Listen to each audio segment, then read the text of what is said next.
Kinumpirma ng Bureau of Corrections na aabot sa kabuuang 2,135 na mga persons deprived of liberty mula sa New Bilibid Prison ang boboto sa 2025 midterm elections.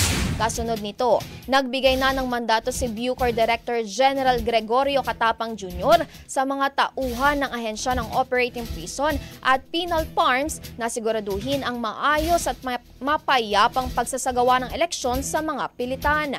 Samantala, bukod sa mga bilanggo sa mga New Bilibid, boboto rin ang mga nakapilit sa ilang penal farms sa bansa sa Correctional Institution for Women, Davao, Leyte Regional Prison, San Ramon, Zamboanga del Sur, Puerto Princesa, Palawan at CIW Mindanao.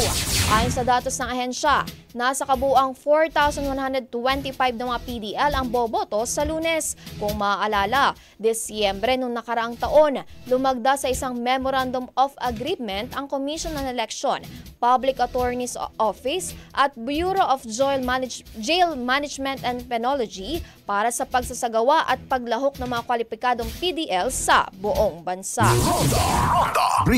Ang bahaging ito ay hatid sa atin ng DriveMax Herbal Capsule. Lalaking angat, tumatagal.